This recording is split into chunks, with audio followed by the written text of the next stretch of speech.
The apartment is too quiet. It has always been like this.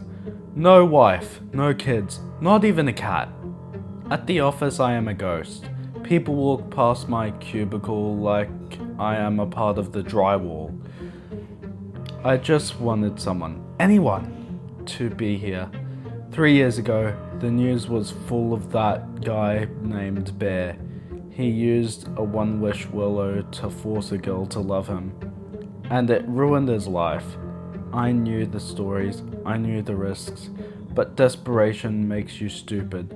When I found a rusted tin box containing a dead, twisted piece of willow bark at a flea market, my hand shook. I brought it home, held it tight, and whispered my curse. I want to never be alone again. I expected a friend. I expected a girlfriend.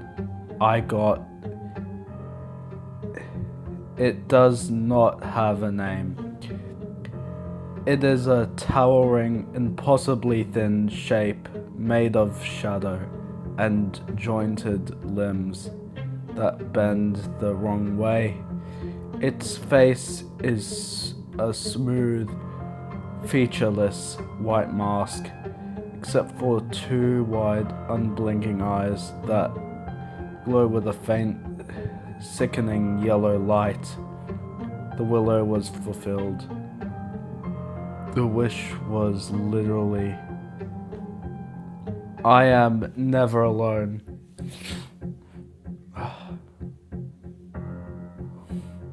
Whenever I sleep, it stands in the corner of my bedroom, staring down at me.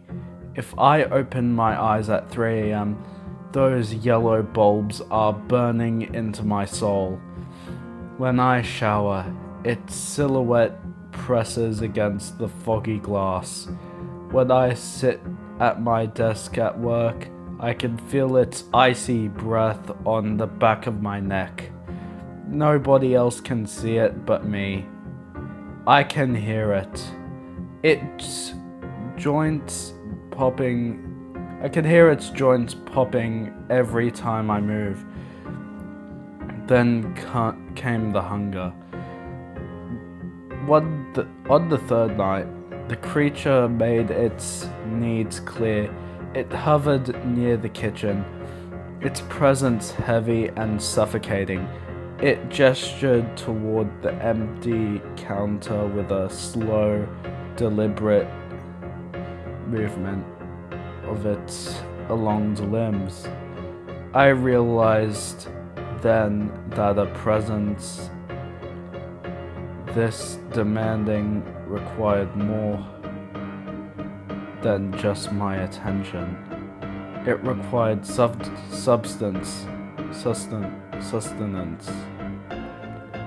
I began buying vast quantities of raw protein steaks, poultry, anything to keep that yellow gaze from turning aggressive.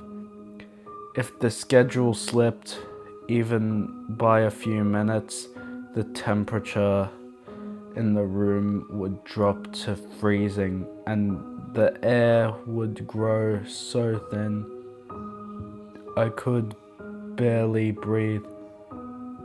Keeping it satisfied has drained my bank account and my spirit. I am fading while it remains constant. Tonight I reached the breaking point. I looked at my bank account, 0. I looked in the fridge, empty. The entity felt the shift in the air immediately. It emerged from the shadows of the hallway, its form of flickering like a glitching video, its yellow eyes pulsing with a frantic light.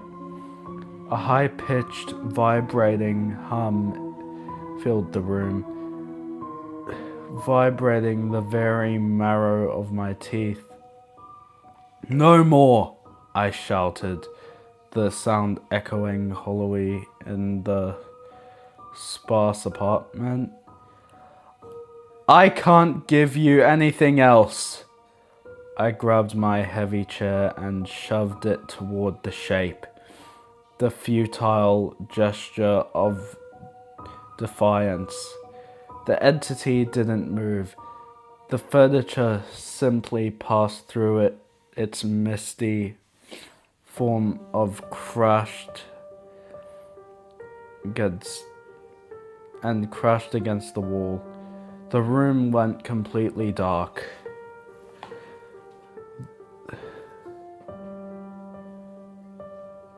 The only thing visible were those yellow eyes expanding until they filled my entire field of vision. I felt a sudden, overwhelming weight pressing down on me, pinning me to the floor. The shadows began to merge with my own cold absolute. As the darkness pulled me under, one final thought crossed through my mind. I got exactly what I asked for. This is the end, but I am not alone.